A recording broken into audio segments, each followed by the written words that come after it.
Sans plus attendre, je vais vous présenter Geneviève Labrie, qui est avec nous ce soir. Pour ceux qui ont écouté le balado numéro 4. Deux. 2. Ah, bon, hein, tu vois, j'ai pas moi. Vous allez reconnaître la voix de Geneviève Labrie. Donc, je me suis mis des petites notes parce que je ne connais pas son CV par cœur.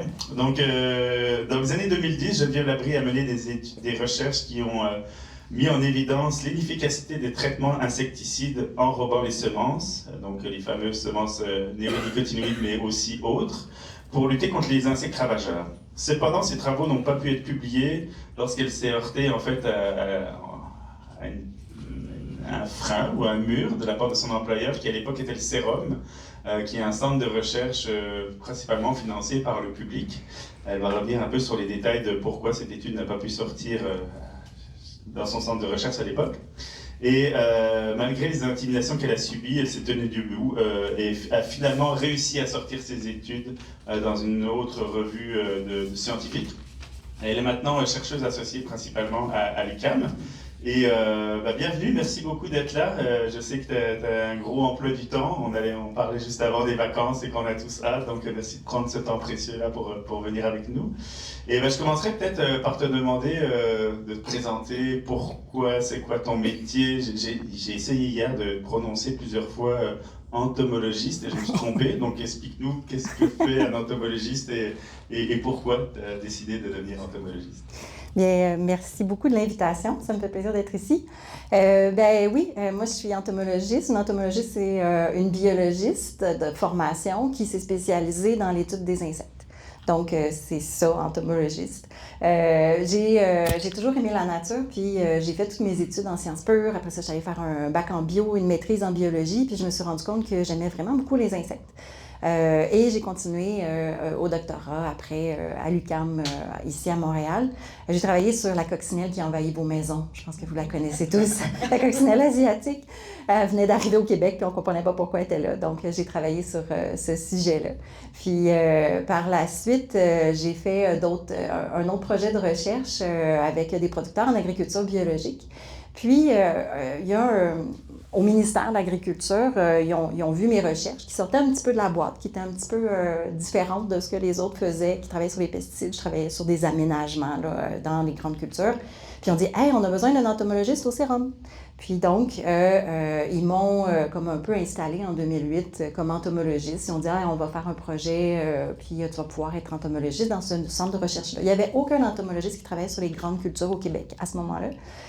Donc, j'ai commencé à travailler en agriculture, même si c'était pas nécessairement, je ne suis pas agronome de formation, mais vu que j'avais travaillé sur des sujets plus liés à l'agriculture, ils ont dit « Ah, ben on a besoin d'un entomologiste, alors voilà ». Ils m'ont installé au Sérum, puis j'ai commencé à travailler au Sérum. Donc, en 2008, tu commences à travailler au Sérum, et nous, on a entendu parler de toi à travers une histoire qui s'est passée en 2018-2019, donc pour ceux qui suivent les médias, l'affaire Louis Robert, qui est un agronome, qui travaillait au ministère de l'Agriculture et qui dénonçait un peu l'influence des lobbyistes, des pesticides et un peu l'influence sur le type d'agriculture qu'on faisait. Et en fait, il revenait beaucoup sur l'étude que tu avais fait à travers le Sérum. Est-ce que tu pourrais revenir un peu sur c'était quoi cette étude et qu'est-ce qu'elle concluait ou en tout cas quelles étaient les trouvailles de cette recherche? Bien, oui, effectivement. En 2008, quand je suis arrivée au Sérum, il y a un agronome au MAPAC qui me dit « Hey, c'est quoi les néonicotinoïdes? As-tu déjà entendu parler de ça? » Puis là, moi, même dans mes recherches au niveau... J'avais travaillé beaucoup sur les coccinelles, sur l'agriculture un peu, mais je n'avais pas entendu. Là, je commence à faire de la recherche bibliographique, puis je me rends compte qu'il y a déjà un moratoire en Europe sur ces pesticides-là, qu'il y aurait des suppositions que ça tue des abeilles. Donc, il y avait déjà comme une interdiction en Europe, mais au Québec, on n'avait aucune idée de si on en avait, si c'était utilisé, s'il y avait des problématiques particulières. Puis les néonicotinoïdes, c'est un enrobage sur la semence de maïs principalement. Donc, on n'a pas vraiment connaissance, ni les producteurs avaient connaissance que les semences qui arrivaient des États-Unis étaient déjà enrobées avec ces insecticides-là. Puis on ne savait même pas la quantité qu'on avait, si toute l'entièreté du maïs qui était semé avait des traitements de semences, insecticides et tout. Donc, on s'est posé la question avec le ministère premièrement, le ministère de l'Environnement, il vérifie tous les pesticides dans l'eau depuis 1992 à chaque année. Il a dit, est-ce que vous avez vérifié s'il y avait des néonicotinoïdes dans l'eau? Puis il a dit, non, c'est pas un pesticide pesticide vendu, ça vient sur la semence. Donc, ils se sont mis à faire une étude en 2011. Puis là, ils sont aperçus que toutes les rivières étaient contaminées à des niveaux très, très, très élevés. Donc, il y avait un risque pour la santé des organismes dans l'eau et probablement même pour nous peut-être. Ce qui fait que le ministère de l'Agriculture a décidé de donner vraiment beaucoup d'argent, de projets pour faire une évaluation. Est-ce que ça a un impact sur les abeilles? C'est quoi les ravageurs qu'on a? On savait rien du tout. On ne savait même pas quels ravageurs, quelles espèces qu'on avait dans le sol. Puis, est-ce que c'était nécessaire ou pas, ces pesticides-là ou pas? Et puis, est-ce que ça a un impact réel sur le rendement? Est-ce que vraiment on a plus de rendement à utiliser ces insecticides-là? Donc, j'ai fait vraiment beaucoup de projets. Il y a eu 1,5 million de dollars du ministère de l'Agriculture qui a été donné dans ces années-là au Sérum pour faire ces projets-là. On a réellement démontré qu'il y avait des impacts sur les abeilles. Il y avait de la mortalité des abeilles par contact. Les pesticides étaient même dans les flaques d'eau dans les champs. Les ravageurs qu'on avait n'étaient pas problématiques du tout. Puis en plus, il n'y avait pas de différence de rendement. On n'avait pas nécessairement besoin. Mais par contre, on en avait sur 500 000 hectares au Québec. Tout le maïs était traité, presque tout le soya était traité aussi à l'époque. Puis, les cours d'eau étaient contaminés systématiquement. Chaque année, c'était 100%, puis on dépassait les critères de vie aquatique chronique, de mortalité, donc systématiquement aussi. Donc, c'est ça dans ces années-là où mes travaux, on a réalisé tous ces faits-là, scientifiques là, à ce niveau-là. Oui. Donc toi, tu as cette étude-là qui prouve que l'utilisation de semences néonicotinoïdes comparée à ne pas enrober de néonicotinoïdes n'a pas d'impact sur le rendement dans les grandes cultures, que ce soit maïs et soya, qui représentent la grande majorité des cultures au Québec. Et comment est reçue cette étude à travers tes collègues, mais peut-être ton conseil d'administration à l'époque? Déjà, les gens étaient surpris, puis les producteurs même étaient étonnés des résultats. Parce que j'ai commencé à présenter les résultats même dès le début du projet parce que je trouvais important que les gens soient informés. Donc, j'ai donné des conférences à peu près 150 fois sur ces sujets-là avec les résultats et tout ça. Puis, je me suis aperçue au fil du temps, mes collègues, je travaillais très bien avec eux, les gens du MAPAC étaient vraiment avec moi, mais dès que j'arrivais dans certains coins du Québec où il y a beaucoup plus de maïs et de soya, des fois, dans certaines conférences, la salle se vidait quand je me présentais en avant. Il y avait vraiment comme une sorte de désinformation. On disait que j'étais anti-pesticides, que je voulais plus qu'il y ait de traitement de semences, que je voulais que les producteurs perdent du rendement, qu'il allait avoir des pertes de rendement, etc. Il y avait beaucoup de désinformation qui se faisait en arrière-plan. Parce que on s'est aperçu au travers du temps, vous savez, quand on fait de la recherche puis qu'on fait des études en recherche, on fait pas de politique, on n'apprend rien du tout dans tout ce qui pourrait être politique et tout ça. J'ai appris au fil des années que au niveau du conseil d'administration, il y avait plusieurs personnes qui étaient dans l'association des producteurs de grains du Québec, dont quelques-uns étaient inscrits comme lobbyistes au niveau politique, qui travaillaient beaucoup avec l'industrie. Donc à l'époque, les conseils d'administration, même des centres de recherche parapublics, l'industrie pouvait siéger, pouvait présider des conseils d'administration. Et au fil des années, où en tout cas on s'est aperçu qu'il y avait quand même une certaine pression par rapport à nos recherches qu'on faisait à l'interne qui étaient financées par des fonds publics.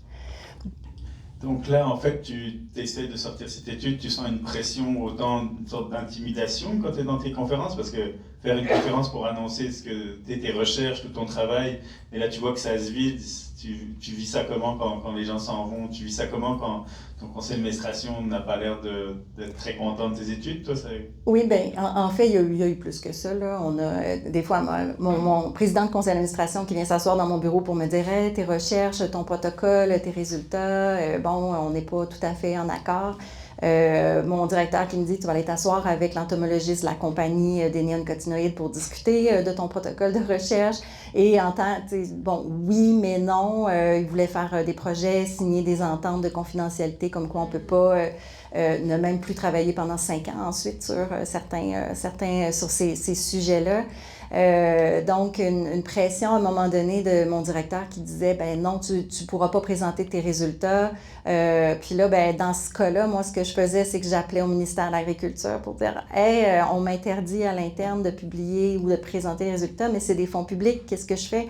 Ministère qui me dit, ben, tu présentes quand même, donc des conflits à l'interne de plus en plus importants, je dirais. Qui ont été quand même... puis il y avait aussi une autre problématique à l'interne au centre de recherche. Là, il faut dire, là, on avait aussi des problématiques plus de gestion là, de la direction, mais toute cette pression-là du conseil d'administration, j'avais des collègues du ministère qui me textaient, un tel vient de dire, qui est sur ton CA, vient de dire que tes résultats ou ton dispositif expérimental n'est pas correct ou tout ça. Donc, j'avais toutes ces démonstrations-là. Je me suis mis à prendre des notes, à prendre des courriels, à faire des suivis avec le ministère, à dire, OK, voilà. Les gens à l'intérieur du ministère, il y en avait beaucoup qui essayaient de faire quelque chose, même des réunions à l'interne, donc dans différentes régions et tout. Donc, il y avait quand même un souci de beaucoup de mes collègues, peu importe où est-ce qu'ils étaient, d'essayer de faire cesser ça, cette pression-là et que les résultats puissent être publiés, effectivement. Mais toi, ce que tu dis, ça me rappelle que souvent, je parle des fois des fonctionnaires dans les ministères, mais quand ces fonctionnaires ont des places un peu plus hautes, ça devient politique. Et souvent, ces gens qui ont des places hautes, c'est parce qu'ils ont une façon de penser, peut-être une façon d'agir qui vient peut-être à l'encontre de l'intérêt public souvent. Mais toi, tu dis que tu as eu des gens qui t'ont appuyé au MAPAC, mais au final, cette étude, elle ne sort pas, alors que c'est de l'argent du fonds public. Tu parles d'1,5 million d'argent public investi là-dedans et sûrement peut-être plus largement dans d'autres études, mais vous n'arrivez pas à sortir cette étude-là. Donc, qu'est-ce que tu fais, qu'est-ce que vous faites avec vos collègues pour que ces résultats, cet argent-là ne soit pas perdu et que surtout l'intérêt public soit défendu avec l'annonce de ces résultats? Mais en fait, la pression a été tellement forte en 2017 qu'il y a eu des démissions en bloc. Il y a 5 chercheurs sur 7 qui ont démissionné. J'ai été une des dernières à démissionner. En m'assurant que tous les résultats au moins étaient envoyés au ministère pour pas que ça soit... même, on venait de nous aviser qu'il n'y aurait plus aucune publication scientifique de possible en tant que chercheur au centre de recherche où on était. Puis la pression était trop forte, donc j'ai démissionné parce que là, à un moment donné, c'est notre santé aussi qui est en jeu. Mais la problématique avec des centres de recherche comme ça, c'est que les données n'appartiennent pas aux chercheurs. Ils appartiennent au centre de recherche et à l'organisme subventionnaire. Fait que je me suis retrouvée à laisser tomber, à laisser mes données là. Ça me fendait le cœur, mais j'avais plus vraiment le choix. Par contre, ce qu'on a fait avec mes collègues par la suite, c'est qu'on a fait une demande de droit d'auteur au gouvernement québécois. Parce que pour moi, c'était hyper important que les données, surtout les données de rendement, qui montraient, c'était la plus grosse étude qu'il y avait sur la planète à l'époque, avec 64 sites de maïs qui avaient été faits sur 4 ans. Donc, c'était la première étude à démontrer, vraiment hors de tout doute, qu'il n'y avait pas de différence de rendement et que les néoniques n'étaient pas utiles sur la majorité des cas. Donc, j'ai fait la demande de droit d'auteur au ministère et quand il y a eu le renvoi de Louis Robert, il y a eu comme une grosse sortie médiatique par rapport à ça. Et à ce moment-là, j'ai fait la demande au Sérum pour les droits d'auteur. J'ai dit, on peut me le refuser à ce moment-là.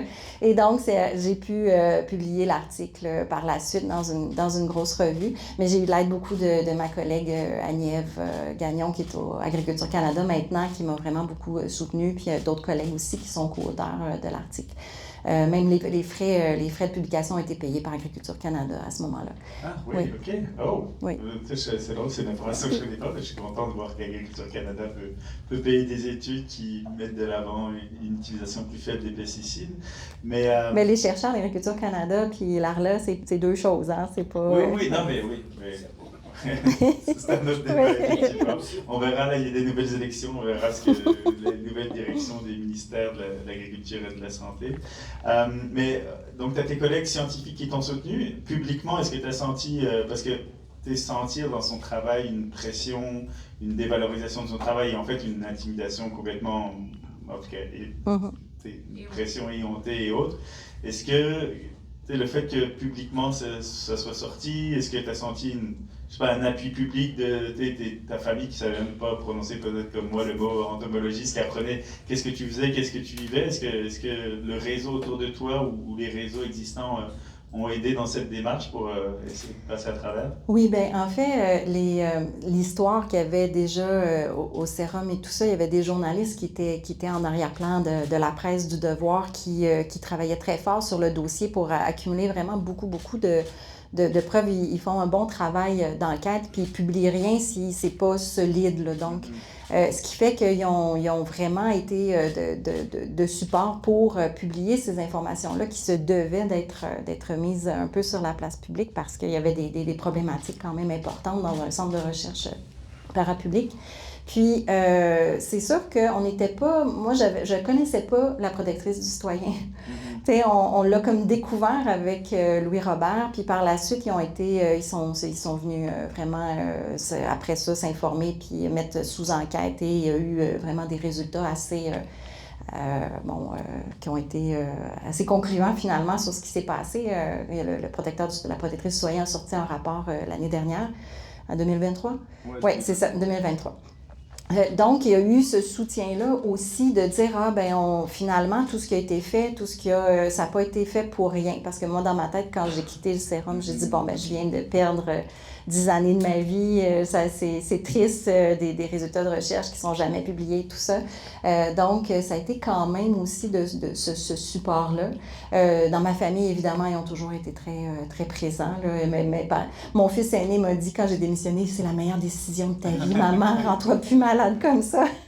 Mais donc, c'est ça. Fait que oui, il y a eu beaucoup de support et surtout par la suite. Mais la publication de l'article et tout ça est arrivé pendant la pandémie, hein. Fait que ça a comme un peu aussi, Oui, mais ça a quand même fait du bruit. Tu sais, je dirais, il faut reconnaître que des fois, dans les milieux environnementaux, ou en tout cas dans les luttes, je dirais, citoyennes et scientifiques et autres, on a toujours l'impression de se battre contre des plus gros. Là, on parlait de certaines personnes et on reviendra plus en détail sur qui était à la tête du Sérum et qui est ce personnage-là, parce qu'on a une campagne sur les lobbyistes qui avaient identifié cette personne-là et les organisations qu'elle fait partie comme problématiques. Mais il faut voir que depuis ces scandales-là, il y a quand même le ministère, bien sûr c'est peut-être trop tard, ou en tout cas ou trop peu trop tard là, des fois, mais qui a commencé à en fait viser le robage des néonicotinoïdes comme une prescription obligatoire. On s'est aperçu que il y a un bilan des pesticides chaque année, on s'est aperçu que la vente des néonicotinoïdes avait énormément baissé.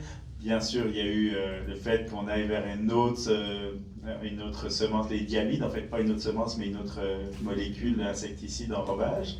Mais là, le gouvernement est allé encore un peu plus loin en disant on va faire une prescription obligatoire sur l'ensemble des semences enrobées par insecticides, et ils pensent même aux fongicides. Donc c'est sûr qu'on aimerait que ça aille plus vite, mais il y a quand même, je veux dire, merci à... S'il n'y a pas des chercheuses comme toi qui se battent, ou à Louis Robert ou d'autres, ces sujets-là, ça sensibilise, ça permet de comprendre que quand il y a des groupes comme Vigilance qui disent oui, mais là, il faut se passer les pesticides, et là, les gens, oui, mais la science, on a besoin de ça. Dire quand la science, c'est ça, des fois, elle est pas à double tranchant, mais ils l'utilisent un peu comme ils veulent quand ils disent oui, nous, on appuie sur la science. Donc là, la science, ça les arrange pas, ils essaient de contrer ça. Mais donc, en tout cas, bravo, il y a vraiment des avancées et on souhaite que ça continue à avancer. Là, on ne reviendra pas sur toutes les problématiques avec les agronomes et les liens entre les vendeurs et la prescription, là, qui est quand même un gros dossier. Moi, j'aimerais que tu me parles un peu sur tu disais qu'avant, les agriculteurs n'avaient pas accès à des semences non enrobées. On en est où maintenant par rapport à ça? Justement, avec toute cette histoire-là, Louis Robert qui avait été congédié parce qu'il avait dénoncé la situation. Après ça, il y a la commission d'enquête sur les pesticides aussi à l'Assemblée nationale. Ça a mené à ça. Il y a maintenant la nouvelle, justement, réglementation où maintenant tous les traitements de semences insecticides à partir du mois d'août vont devoir avoir une prescription agronomique. D'habitude, pour avoir, le producteur, pour avoir droit à un traitement de semences insecticides, peu importe lequel, il va falloir qu'un agronome signe. Et ce qui fait que il y a eu une réduction énorme déjà de l'utilisation des néonicotinoïdes après la prescription sur les néonicotinoïdes. Et là, ce qu'on se fait dire, c'est que la majorité des semences vont être non traitées. et ça va être traité seulement à la demande finalement parce qu'on aurait à peu près même pas 5% des superficies au Québec de grande culture qui auraient besoin de traitement de semences insecticides, peu importe la molécule. Donc, ça a fait un gros changement, puis ça risque justement de perdurer là, par rapport à ça. On a vu la quantité de néonicotinoïdes diminuer dans l'eau, mais de façon exponentielle, très rapidement. Dans 2 ans, il n'y en avait presque plus. Fait qu'on va probablement voir le nouveau traitement de semences des diamides qui vont diminuer aussi parce qu'on n'aura presque plus. Je donne des formations bientôt terrain à des agronomes, puis la majorité qui s'inscrivent, c'est des gens de l'industrie. Donc, c'est pour identifier les ravageurs des semis, évaluer les dommages, pour être capable de vraiment justifier comme il faut l'utilisation des traitements de semences. Donc, ils viennent finalement se former pour être capables de bien identifier les dommages, pour être sûr qu'ils font une bonne justification. Donc, c'est quand même intéressant de voir le changement.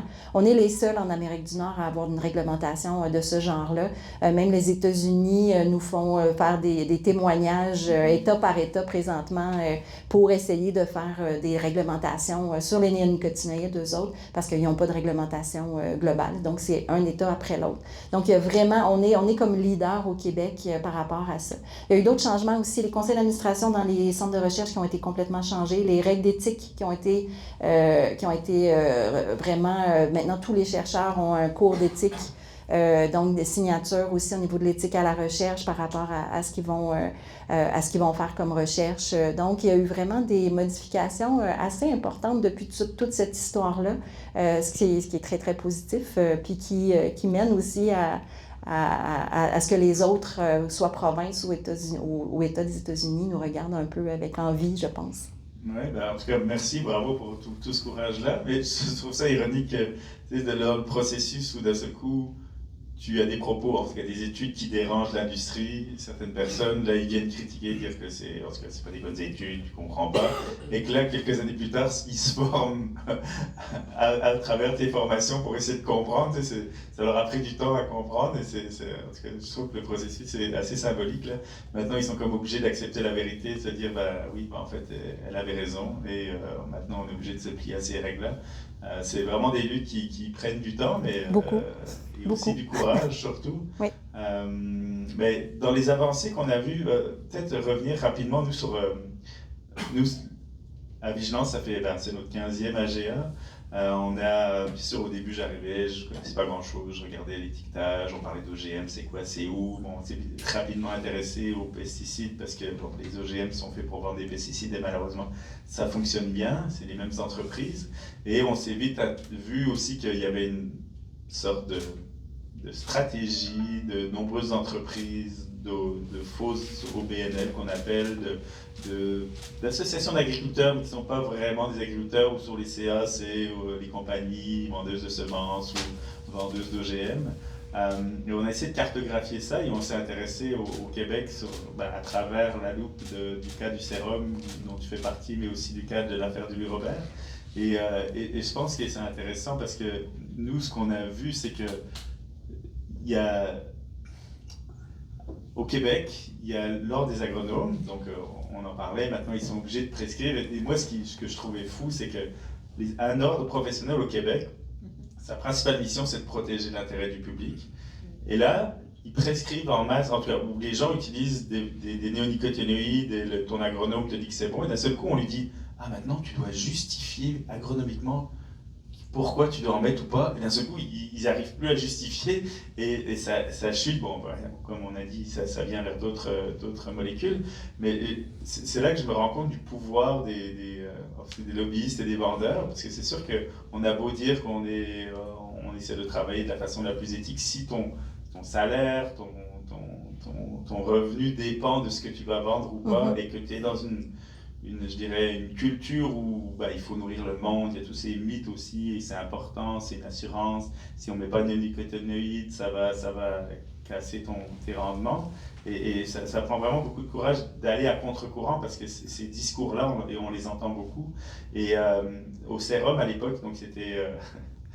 j'ai lu le rapport de la citoyenne que tu parlais il y a 2 ans, de la protection citoyenne. Donc, quand elle vient faire 3 recommandations sur la gouvernance du sérum, mais elle vient aussi faire une recommandation sur... En fait, elle tape beaucoup sur les doigts du président du Sérum à l'époque, qu'elle nomme pas dans son rapport, mais elle dit que c'est le président des producteurs de grains et le producteur j'ai juste à regarder sur Internet qui étaient ces personnes-là. Donc, M. Overberg qui était là pendant 20 ans comme président des producteurs de grains, mais même après cette histoire-là, où on parle d'intimidation, on parle d'anti-science, on parle de venir en fait casser les études payées par le public, M. Overberg, après ça, est quand même resté pendant plusieurs années, il vient de démissionner, d'arrêter président des producteurs de grains, il est quand même resté plusieurs années sur l'exécutif de l'UPA. Au Québec, l'UPA, c'est l'Union des producteurs agricoles qui sont censés représenter l'ensemble des agriculteurs, mais quand on voit à quel point il est quand même baqué d'une certaine façon, moi ça me pose un problème sur la représentation des agriculteurs et quel réseau vient vraiment appuyer les agriculteurs dans ce cas-là, parce que nous on parle souvent que les pesticides c'est vraiment les premières victimes, c'est pas, oui bien sûr les abeilles, la biodiversité et les riverains, mais c'est vraiment les agriculteurs qui sont les premières victimes, donc ça prend vraiment beaucoup de courage pour aller à contre-courant. Et toi à travers... on t'a appelé lanceuse d'alerte, là. Je ne sais pas si c'est un titre que tu aimes, mais qu'est-ce que tu retiens de de ce processus qui est peut-être pas encore fini ou cicatrisé? Qu'est-ce que tu aurais fait différemment? Qu'est-ce que tu conseillerais s'il y a d'autres chercheurs dont l'éthique bouillonne en eux, mais qui peuvent se frotter à leur conseil d'administration ou d'autres, l'industrie? Qu'est-ce que tu leur conseillerais? Oui, ben quand j'ai commencé en 2008, puis que j'ai commencé à présenter ma revue de littérature sur les néonicotinoïdes, je l'ai présenté à vraiment beaucoup de groupes. Puis à un moment donné, j'ai reçu un appel de la compagnie de Bayer Canada, en fait, au centre de recherche pour dire « Ah oui, on a eu votre présentation. On n'est pas d'accord avec certaines des publications qui sont présentées, puis des publications scientifiques. » Puis à ce moment-là, en 2008, j'ai dit « Ah, j'ai l'impression que je vais jouer ma carrière sur ce dossier-là. » Donc, je le savais un peu déjà en commençant que j'allais peut-être me retrouver un peu dans l'eau chaude par rapport à ça. Ça m'a pris quand même quelques années avant de dire « OK, oui, on y va. » Et tout ça, parce que je trouvais important, tout ce que je lisais, il y avait déjà plusieurs centaines d'articles scientifiques, puis je voyais qu'il y avait vraiment une problématique importante. Je pense que c'est un trait de personnalité chez moi, là, de travailler sur d'avoir... Mon éthique personnelle et professionnelle est quand même très importante. Puis ça, je donnais justement une présentation des étudiants à l'université dernièrement, puis la professeure me demandait qu'est-ce qu'on aurait besoin d'enseigner, puis entre autres, l'éthique. L'éthique au niveau que ce soit personnel ou au niveau professionnel, je pense qu'on aurait besoin d'avoir un petit peu plus de connaissances par rapport à ça, puis de dire, OK, est-ce que c'est éthique, est-ce que c'est pas éthique, est-ce que ça répond à mes valeurs à moi aussi, est-ce que, puis d'avoir du courage aussi, effectivement, mais ça, c'est de dire, OK, je vais travailler sur un dossier, mais de ne pas avoir peur, parce que souvent, c'est ça qui arrive, on a peur, parce qu'on sait qu'en arrière-plan, il y a des gros joueurs ou des choses comme ça.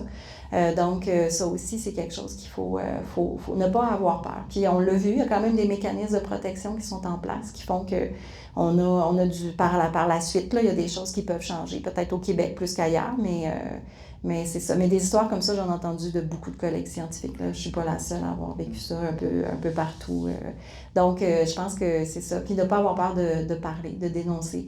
Puis de prendre des notes. Je pense que la meilleure façon aussi, quand on est dans une situation comme ça, là, c'est de aussi se documenter la situation pour être bien en mesure de faire la part des choses aussi, puis de se protéger.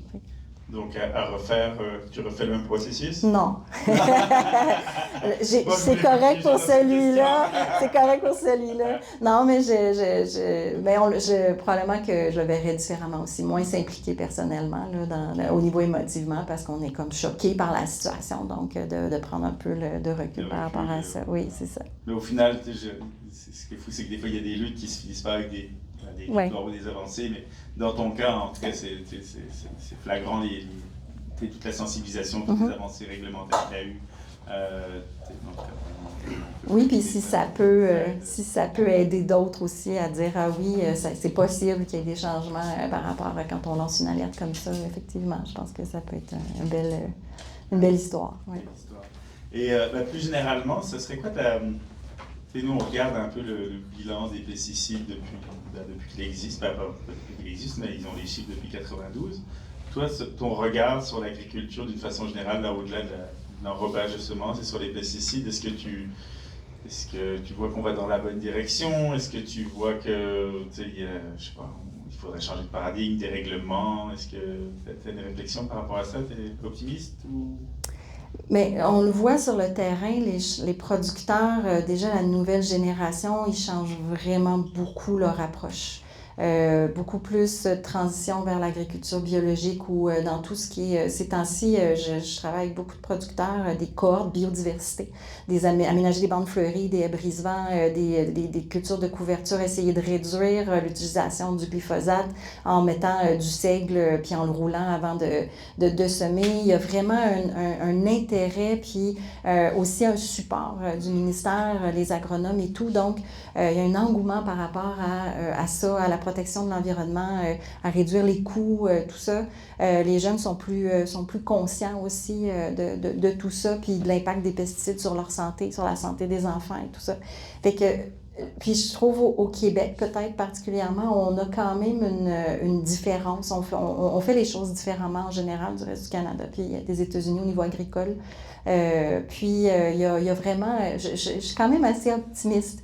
C'est sûr que s'il n'y a pas des changements au niveau de l'homologation des pesticides, de tout ce processus-là, de la façon dont c'est géré et tout, il y a quand même il y a une problématique là, au niveau là, de l'innocuité puis de la protection de la santé des gens puis de l'environnement par rapport à ça. On s'en va beaucoup vers des biopesticides qui ont beaucoup moins d'impact sur la santé et rémanence. Si les multinationales voulaient se lancer plus dans ces produits-là qui ont beaucoup moins d'impact, mais qui peuvent être quand même très efficaces, peut-être que là, on pourrait avoir un changement. Mais il y a aussi au niveau de la réglementation, je pense, qu'il va falloir faire des changements. Consommateurs aussi, qu'il faut peut-être réduire aussi l'importance d'avoir le fruit beau, le légume qui est très beau. Je travaille sur des projets, entre autres dans la laitue, où on veut mettre des prédateurs dans la laitue, mais si le consommateur a des larves de chrysope ou de cirque ou d'insectes dans leur salade, il va avoir une plainte, puis là, ben, ça va être des poursuites. Fait que même si les producteurs veulent faire ce changement-là, ils ne peuvent pas le faire parce qu'en arrière, il y a soit le distributeur qui va jeter le camion au complet parce qu'il y avait des larves d'insectes, même si c'était des prédateurs. Donc, il y a aussi ça, il y a à tous les niveaux, je pense qu'il y a des changements qui doivent se faire, mais je pense que c'est possible. Il y a des pays qui l'ont fait, qui ont fait ce changement-là, puis qui a vraiment réduit beaucoup, beaucoup l'utilisation des pesticides. Fait que c'est possible. On a des exemples ailleurs sur la planète, des campagnes de publicité, des choses comme ça. Donc, il y a des changements à tous les niveaux qui peuvent être possibles, je pense. Ah ouais. Mais tu as raison de dire qu'il y a plusieurs niveaux. Tu sais, au Québec, on est vraiment considéré comme avancé dans la transparence des pesticides, dans l'utilisation des pesticides, même si ça augmente encore plus dans le reste du Canada. Moi, ce que j'ai trouvé intéressant, c'est que donc il y a un gros lobbyisme qui se fait au point de vue fédéral, parce que c'est comme tu disais, c'est eux qui homologuent, qui permettent de mettre sur le marché à travers l'ARLA, l'Agence d'inspection des aliments. Mais nous, notre carte qu'on va présenter un peu plus tard dans notre rapport annuel qu'on a sorti l'année dernière sur les lobbyistes, qui est une pieuvre. Pour les amis biologistes, la pieuvre, on l'a fait plus de 8 pattes parce qu'on avait plus de sujets que 8. Mais en gros, ce qu'on a fait, c'est qu'on a vraiment focusé beaucoup sur le côté fédéral. Et la pieuvre l'organisme s'appelle CropLife, qui est comme une sorte de réseau de lobbyistes, donc composé principalement par les plus gros vendeurs de pesticides au monde. Et CropLife, moi, je lis les rapports annuels de CropLife de temps en temps. Là, et ce qui est intéressant, c'est de voir que depuis 5-6 ans, depuis un peu l'histoire dont on étude, mais aussi de Louis Robert, là, dans leur rapport, ils s'intéressent au Québec. Parce qu'ils s'aperçoivent qu'au Québec, on parle beaucoup de pesticides, il y a des villes, il y a le MAPAC qui en parle, qui essaie de diminuer, et des fois ça marche, et des fois il y a les médias qui font des gros scandales, et souvent les scandales démarrent du Québec. Et maintenant, il y a même à CropLife une personne qui est dédicacée au Québec, alors qu'il n'y a pas de personne à CropLife qui est dédicacée aux Maritimes ou à Manitoba ou au BC. Donc, tu vois, on voit ça, en vrai, ça leur fait dépenser un peu d'argent pour le côté français, et ça fonctionne au Québec. Moi, j'avais pas forcément plus de questions. En fait, je vais laisser peut-être les gens dans la salle ou en ligne, Émilie, ne sais pas si tu as des questions ou si des gens veulent prendre le micro. Je vais vous inviter à vous lever, en fait, parce qu'il y a des gens en ligne. Et je vais vous donner le micro et à poser la question de votre choix. Merci, bravo et vraiment, c'est dévouant. Je me posais la question, on parle avec tout ce qui se passe avec les États-Unis, de faire une économie au lieu de 13 économies. Moi, ce qui me fait peur un peu, puis c'est le nivellement par le bas. Y a-tu quelque chose? On a-tu des pare-feux? Bien, les réglementations sur les pesticides, en tout cas au Canada, sont à 3 niveaux. Sont fédérales, sont provinciales et sont municipales. Donc, on a la possibilité, c'est pour ça qu'au Québec, on est capable de décider, même une ville décide, je ne veux plus de pesticides, je ne veux plus d'herbicides dans ma ville. Ils ont l'autorité de le faire, ils peuvent le faire. Le Québec, pourquoi on a légiféré sur les traitements de semences insecticides? On peut le faire parce qu'on a cette capacité-là au niveau légal. Donc, je pense pas que ça change ou ça changerait. De toute façon, on s'en va pas vers... en tout cas, je touche du bois. Mais donc, on a quand même cette capacité-là, puis il y a une volonté très claire au niveau des ministères de travailler dans ce sens, d'aller plus vers, justement, en tout cas, on le voit là, dans ce qu'ils ont mis en place, parce que quand les néonicotinoïdes ils ont fait la demande que ça soit une autorisation signée par un agronome, il y a juste 5 pesticides qui c'était une obligation de signer par un agronome. Tous les autres pesticides, ils peuvent juste, le producteur peut juste le demander, là, il n'y a pas besoin d'autorisation. Mais quand on a vu les néoniques diminuer, c'est les diamides qui sont mis à augmenter. Puis j'ai fait une alerte au ministère, dire hey, regardez dans l'eau, les diamides, ils viennent d'augmenter. On a changé juste les néoniques par les diamides. Puis 2 ans plus tard, ils viennent de rajouter ça dans la loi. Donc, ils sont quand même alertes, là. Ils sont alertes, puis vu qu'ils ont déjà, j'imagine, cette préséance-là de pouvoir dire on demande une autorisation parce qu'il y a un danger au niveau de la santé environnementale, la santé humaine, bien à ce moment-là, ils l'ont pris. Mais c'est pas le Canada qui l'a fait, là. Ils ont reculé pour les néoniques. Ils étaient supposés les interdire, ils réévaluaient tout ça, puis ils ont reculé. Donc, on a cette possibilité-là. Le Québec peut faire des choses différemment du reste du Canada, puis même des villes peuvent le faire aussi. Donc, ça peut être aussi même des citoyens, ville par ville, qui peuvent faire ces requêtes-là. Il y a plein de villes qui ont interdit et les néoniques, et le glyphosate et plein d'autres sur leur territoire. Donc, il y a ces possibilités-là aussi. Fait que ça peut être par petits morceaux comme ça qui peut permettre de réduire l'utilisation. Ouais. Oui, et j'ajouterais peut-être que c'est sûr que l'intention des compagnies, c'est essayer de faire diminuer par le bas, en fait, de niveler par le bas toutes les autorisations. En fait, eux, comment faciliter la mise en marché sur le produit pour maximiser leurs profits. Et on voit qu'il y a une pression, que ce soit au Canada, dans le monde, pour qu'il y ait une déréglementation, que ce soit des OGM ou des pesticides. Et il y a 2 ans, il y avait le président de la Commission sur l'agriculture au Canada, qui est député de Halifax, je pense, M. Blois, qui avait fait un projet de loi, qui n'est pas passé heureusement, qui avait fait un projet de loi pour dire, bon, en gros, on passe trop d'argent ici d'évaluer les pesticides au Canada. Et donc, si 2 législations AMI, donc AMI étant, ça peut être un État des États-Unis, ça peut être les États-Unis, ça peut être l'Argentine, le Burkina Faso, si 2 États décident que ce pesticide est bon, on peut le mettre sur le marché, ben nous, on va le mettre automatiquement sur le marché, sans évaluation. Et heureusement, ce projet de loi n'est pas passé. M. Blois a été ministre de l'Agriculture pendant 2 mois, quand M. Marc Carnet est arrivé. Donc là, il ne s'est pas fait réélire, enfin, il ne s'est pas fait réélire, il ne s'est pas fait nommer comme ministre, mais c'était quand même assez problématique. Mais vraiment, l'entreprise veulent vraiment une déréglementation. Et heureusement qu'on a encore des pare-feux, heureusement qu'on a des gouvernements de proximité où on a beaucoup plus d'influence souvent. D'ailleurs, à Vigilance OGM, on a une campagne sur les municipalités et c'était pas depuis notre campagne que ça fonctionne, mais ça a permis de certaines villes d'aller de l'avant. Est-ce que quelqu'un aurait une autre question? Oui, Eric. Merci beaucoup. Merci Geneviève.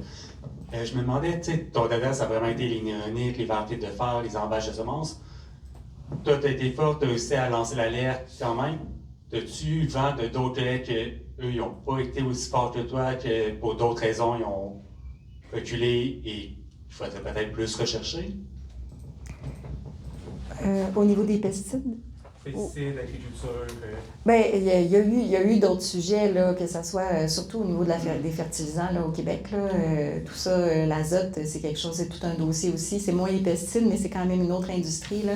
Puis mes collègues, même au Sérum, avaient quand même des difficultés, ou même au ministère, par rapport à ces dossiers-là. Au Canada, il y a eu d'autres cas. Là. On a vu dans les prairies là, la chercheure qui... ben, je pense que vous... je ne sais pas si vous en aviez discuté. Oui, vous en on va c'est les citer dans nos scandales, oui. Oui, c'est ça. C'est une autre, là, dernièrement, qui est sortie là, juste l'automne dernier, là, qui avait envoyé des données à l'ARLA de néoniques, ben, c'était des pesticides dans l'eau néoniques, mais donc, puis que c'est CropLife qui a fait retirer finalement certaines données du dossier dans le processus d'homologation.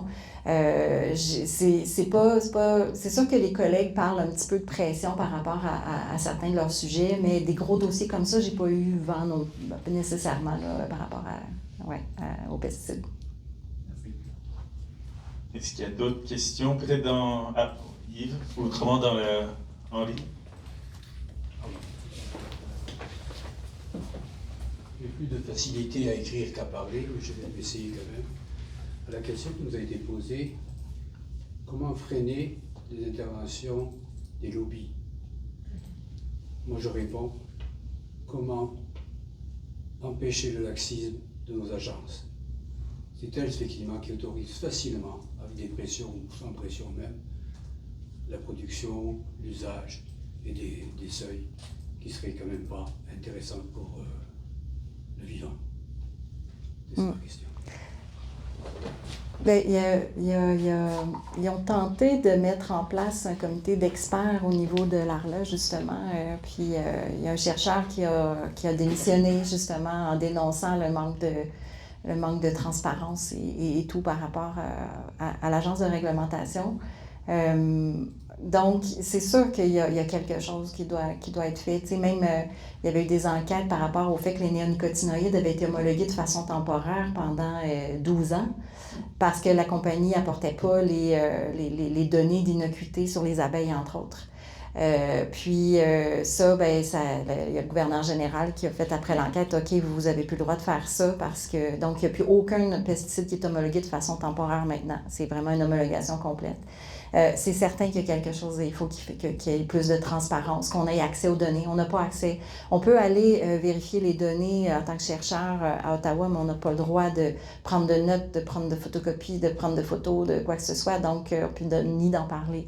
Parce que c'est des données confidentielles. C'est sûr qu'il y a un processus, le processus doit changer. Il faut qu'on puisse, que ça puisse être évalué de façon indépendante, de façon transparente. Il y a clairement quelque chose là, par rapport à ça qui doit être fait.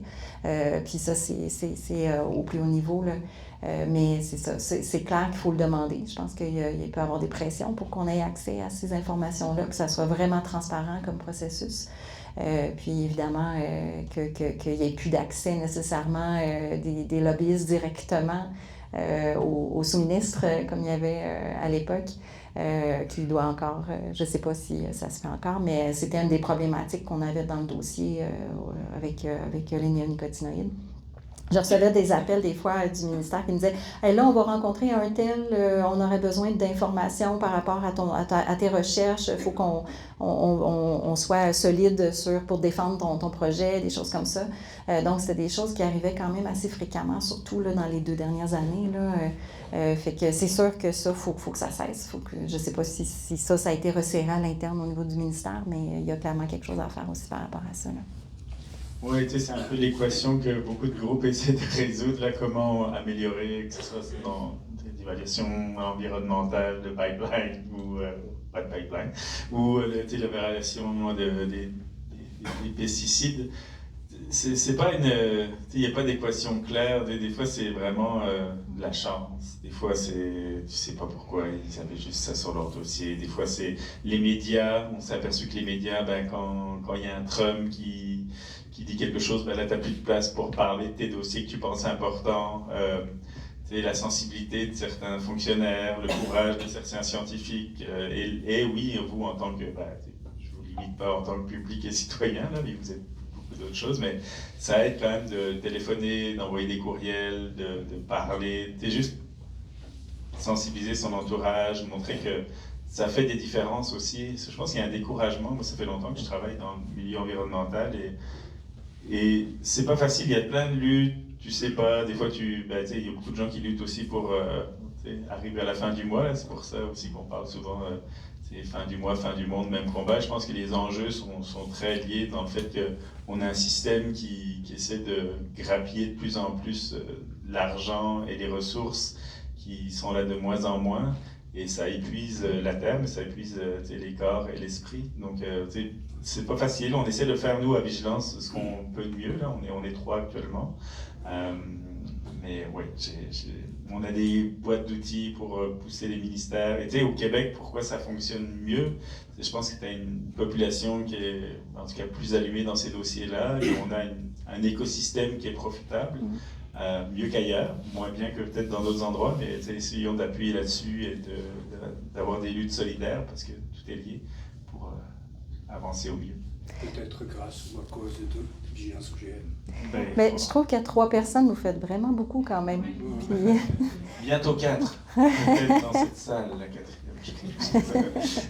Oui, je vais essayer de... Il y avait quelqu'un en ligne quand même. Oui, ok, vas-y. Peut-être lui dire de parler. Vas-y, Serge, tu peux parler.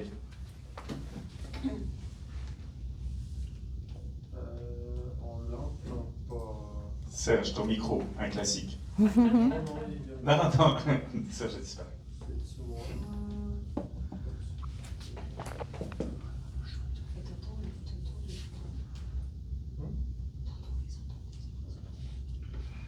Est-ce que c'est Serge Giard? Mhm. Ok, non, là, je pense qu'il peut y aller. Vas-y, Serge. Non, attends. Non, attends. Là, toi, tu peux dire qu'il peut y aller. Vas-y, Serge, là, je peux dire que tu peux y aller.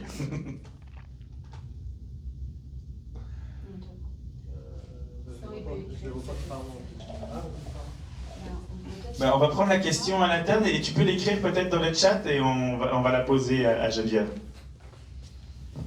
Si j'ai bien compris, avant que vous mettiez le nez dans cette histoire, on traitait pour un risque qui n'était absolument pas évalué. C'est ça, on est bien d'accord, on traitait de façon comme si c'était, je veux dire, une incantation, une superstition. Oui, c'était systématique. C'était vraiment une protection tout risque. Ah, c'est ça. C'est l'assurance tout risque, là. C'était vraiment pour ça, oui. C'est une chose.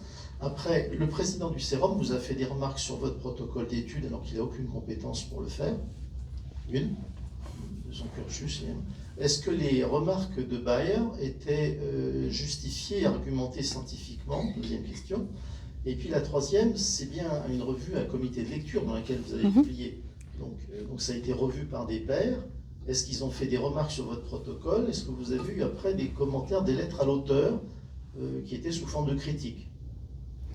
Mais, en fait, le président du Sérum, en étant président du CA, n'avait pas aucun droit de s'ingérer dans la recherche directement. Les conseils d'administration, ils travaillent avec la direction, mais ils n'interviennent pas dans ce que les gens font à l'interne. C'est dans la procédure là, au niveau des conseils d'administration. C'est un producteur qui faisait des essais chez lui. Puis chez lui, il avait vu des effets même s'il n'y avait pas d'insectes. Donc, il disait que vu qu'il avait vu ça chez lui, nécessairement, les résultats n'étaient pas valables. Même si on avait 64 sites, puis on fait des moyennes, on fait des analyses statistiques là-dessus. Oui, ça a été envoyé. En fait, j'ai pas reçu de commentaires étaient vraiment écrits ou tout ça sur les protocoles de recherche. On a fait un projet conjoint avec CropLife en 2014.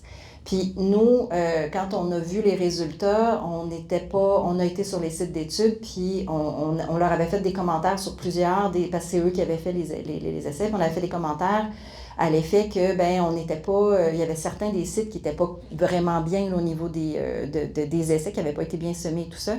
Puis on a voulu, quand ils nous ont dit on va présenter les résultats, on a vu les résultats, on a dit on n'est pas d'accord, les analyses statistiques, telle chose, mais ils ont quand même présenté les résultats. Ce qui fait que après ça, puis ça a semé beaucoup le doute par rapport à tout ce dossier-là. Mais quand on a soumis l'article à PLOS ONE, il a été publié, il a été révisé par des pairs, par trois chercheurs au niveau international, puis il n'y avait pas de commentaires sur le protocole, il n'y avait pas de commentaires sur les données, c'était très, très, très solide, à 64 essais, tous faits de la même façon, 1,5 hectares chacun, 3 réplicas de tous les bandes traitées, non traitées, les mêmes hybrides partout, c'était vraiment, puis 4 années où c'est sûr on avait des variations au niveau de la climatique, mais avec toutes les données prises, donc c'était hyper solide. Fait que c'est pour ça qu'on a été publié dans une revue à haut facteur d'impact là, au niveau scientifique. Et elle est citée, là, elle est rendue à 200 fois, là, citée dans d'autres articles scientifiques parce qu'elle a été la première. Il y a eu d'autres études à grande échelle comme ça, mais ils ont toutes les autres études après ont tous démontré qu'il n'y en avait pas de différence de rendement, eux aussi, dans différentes conditions aux États-Unis, en Europe et tout ça. Donc, effectivement, ça a été... mais il faut les publier, les données. Et ça aussi, c'était pour ça qu'il fallait absolument, pour moi, c'était hyper important de publier la publication des données. On l'a vu avec la chercheure dans l'Ouest canadien, elle a soumis des données qui étaient non publiées, puis quand eux autres sont retournés sur les points GPS, puis il y avait des mares qui étaient asséchées, fait qu'ils ont fait retirer ces points-là, mais ça ne veut pas dire qu'ils n'ont pas de l'eau à un moment donné. Fait mais donc, elle n'avait pas publié ces données encore là, puis on voit que, pas révisées par les pairs et tout ça, on voit que ces données étaient sûrement très, très bonnes, c'est pas ça que je veux dire, mais il faut publier ces données-là. Il faut publier, il faut que les chercheurs, plus on publie sur des données indépendantes, puis plus aussi dans les processus de réévaluation des pesticides, il y a des données qui vont aider à la réévaluation des pesticides. Mais il y a très peu d'argent quand même qui sont donnés pour la recherche indépendante, puis ça aussi, c'est un problème. Quand un pesticide est homologué, c'est après ça que les chercheurs font la démonstration que finalement, c'est nocif, ou bien que ça n'a pas vraiment d'effet, ou que c'est pas utile, mais c'est après coup, puis ça prend 5 à 10 ans avant qu'on ait des résultats probants. Fait qu'à chaque fois, à chaque nouveau dossier, on se retrouve à essayer, c'est la preuve de l'innocuité sur la recherche indépendante qu'il n'y a pas beaucoup d'argent, et qui souvent, c'est des étudiants gradués, des choses comme ça. Fait que c'est quand même un dossier, c'est pas facile aussi, parce qu'on a le poids aussi par la suite. Ouais. Puis c'est des fonds publics, là, donc c'est la société qui paye pour les études par la suite sur ces produits-là. Donc, il faudrait inverser le fardeau de la preuve qui prouve que ce soit qu'il n'y ait pas de problématique. Il y a aussi beaucoup utilisé le principe de précaution. Là, quand on ne sait pas, autant se prévenir.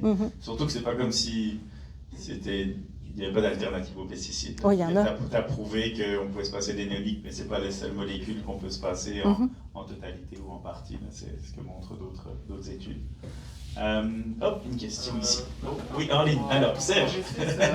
Serge, on essaye. On va rester Serge, puis sinon il y en a une qui est écrite. Donc, je dis à Serge de... Parfait. Serge, tu peux y aller. Non. Alors, Serge, on va prendre une réponse écrite. Une question. En fait, je vois d'ici que son micro, il n'y a pas de son qui vient de son micro. Donc, ça vient vraiment de lui. Ok, Serge, ça vient de toi, apparemment. Mais sinon, on va poser la question de Régent Mallette. Régent Mallette, question. Oui. Donc, comment peut-on accélérer l'apprentissage de l'agriculture biologique au Québec, en parenthèse, surtout celle à grande échelle? Il y a plusieurs programmes d'agriculture biologique qui se fait présentement dans les cégeps, l'ITA, donc Saint-Jean, il y a aussi... donc, il y a des programmes qui sont en cours. Le CETAB aussi, c'est le cégep à Victoriaville où il y a vraiment tout là, au niveau de l'agriculture bio. Il y a les formations avec jardiniers maraîchers, il y en a beaucoup là, qui se donnent en ligne et tout ça, là, avec Jean-Martin Fortier, qui est d'ailleurs pionnier un peu, qui a initié quand même beaucoup les changements au Québec par rapport à ça, là, au niveau du maraîchage biologique. Ma fille s'inscrit au secondaire dans un programme d'agriculture durable, agriculture et développement durable. C'est un nouveau programme, puis ça, je suis vraiment très curieuse de voir. Il y a plusieurs écoles secondaires publiques et je pense que ça peut faire une différence aussi si on commence encore plus jeune, puis à les mettre dans cette... dans cette façon de penser-là. Donc, je pense qu'il faut y aller même déjà vraiment le plus jeune possible pour travailler sur cette conscientisation-là. On le voit, les changements viennent souvent de nos enfants qui disent « Hey, il faut mettre ça dans le recyclage, maman. » Ben c'est ça, c'est un peu ça aussi, je pense. Mais je suis très heureuse de voir ce programme-là, nouveau, là, depuis 2 ans, là, qui rentre dans les écoles secondaires. Fait que si ça peut faire boule de neige encore plus, des écoles qui ont des serres aussi, qui apprennent un peu plus les mains dans la terre et tout. Puis je pense que ça peut aider à changer les choses. Mais là, ça me fait rebondir. J'ai entendu quelqu'un dernièrement qui a un conseiller politique qui était assez haut placé et qui nous disait souvent pourquoi il y a des ministres ou des députés qui allaient de l'avant sur certains dossiers parce qu'ils ont une grande pile de dossiers. Des fois, on ne sait pas pourquoi ils agissent dans l'un, ils agissent dans l'autre. Et c'est leurs enfants qui leur mettaient la pression. Et quand il y a eu beaucoup de mobilisation avec les Friday for Future, et qu'il y avait toujours des mobilisations, et que là on entendait, et que là les étudiants, et secondaires et cégep faisaient la grève, et ça a impacté quand même. Donc, bien sûr, il y avait une effervescence dans les secondaires et des universités, mais ça, du coup, ces parents qui étaient des fois, qui sont des députés et autres, ils disaient que c'était ça qui avait fait avancer certains dossiers. Donc, en tout cas, je trouve ça intéressant de parler que dès le plus jeune âge, c'est important parce que les parents aussi vont être sensibilisés par ça. Il va nous rester peut-être une dernière question, 2 minutes avant une petite pause. Oui, c'est vrai. Catherine. Désolée si vous en avez déjà parlé, sinon je viendrai toujours après. Comment vous expliquez là, les allers-retours du gouvernement par rapport à la nouvelle justification économique pour les insecticides qui ont remplacé dans le fond les néoniques? J'ai vu les allers-retours, effectivement, là, parce qu'il avait dit que ça serait à tel moment, après ça, c'était à tel autre, etc. Mon explication était que c'était excusez. Bon. Attends, première réponse, et ça sera la dernière question. Il y avait aussi tout le fait que ça soit, par exemple, ça devait être en octobre, je pense, puis finalement, ils ont mis ça en août. C'était que tout ce qui était puis ça, c'est ma perception, là. J'ai pas l'information, mais comme les commandes de semences doivent se faire au mois d'août, parce que ça vient des États-Unis, le fait que ça tombe au mois d'octobre, ça devenait difficile de faire une d'évaluer un peu puis de dire OK, qu'est-ce que je veux de faire toutes les évaluations et tout ça. Fait que ça changeait pas grand-chose pour l'année qui vient. Donc c'est pour ça j'ai l'impression que ça a été mis au mois d'août de ce fait-là des commandes. Mais j'ai pas d'informations par rapport au fait que ça a été repoussé et tout. J'ai rien entendu par rapport à ça. Mais c'était ma compréhension du dossier, mais ça se peut que ça soit autre chose. Et moi, ma compréhension, c'est un peu la même chose. Il y avait une sorte de problématique administrative où il y avait 2 règlements qui allaient se chevaucher à une période où on achetait des semences. Mais au-delà de ça, ce qui était important, c'est que par exemple, sur les 5 pesticides qu'on dit depuis 2019, où il y a une prescription et une justification obligatoire, donc là, le gouvernement, le ministère de l'Environnement demandait à l'agriculteur d'avoir donc un papier comme quoi un agronome justifie l'utilisation. Et là, ils sont un peu revenus en arrière, où là, c'est juste la prescription.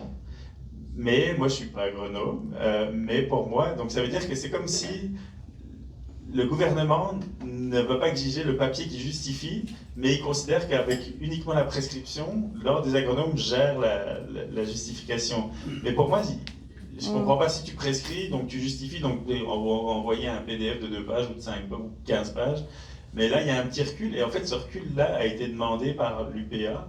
Il y avait une liste d'épiceries de la part de l'UPA qui demandait de reculer là-dedans. Donc, il y a une certaine pression de l'UPA. En tout cas, de certaines tranches de l'UPA qui demandaient, en tout cas, une moins grande avancée qu'on aurait souhaité, donc un recul dans certains cas. Mais il demandait moins de paperasse, en fait. Il demandait moins de paperasse. Mais, je sais que tu étais agronome, donc je ne peux pas me planter là-dedans. Ouais. Mais si toi, en tant qu'agronome, tu prescris quelque chose, c'est que tu l'as justifié. Donc, pour moi, ça revenait au même. Donc, j'aurais aimé qu'ils gardent pour une fois qu'ils ont quelque chose qui fonctionne, pourquoi pas l'étendre? Ça a fonctionné énormément bien pour les néonicotinoïdes et pour l'atrazine et autres, donc C'est ma compréhension. On a Serge. Serge, dernier essai. C'est toi qui vas clôturer cette période de questions. On est prêt en direct de Saint-Hugues. Ah. Serge. Est-ce qu'il nous entend? Est-ce que tu nous entends? Je vois pas qui parle. Je sais pas. Sinon, en attendant, il y a les maires au fond, Myriam de Mères au fond, qui a dit « À Mères au fond, on peut témoigner que la pression des enfants sur leurs parents élus fonctionne parfois. C'est ce que les élus nous disent. » Ok, donc Myriam de Vérofond en ligne qui dit, parce que je ne sais pas si on a tous entendu, que la pression des enfants sur les élus fonctionne. Donc on a espoir en la jeunesse. Merci beaucoup pour cette présentation et ces questions. Merci surtout pour ton courage d'avoir fait changer les choses. Hein. Tu ne l'as pas fait pour toi, tu l'as fait pour tes enfants, les générations futures, tes voisins et tes concitoyens. Donc merci beaucoup. C'est grâce à des gens comme toi qu'on avance dans les dossiers. Donc, bonne soirée pour les...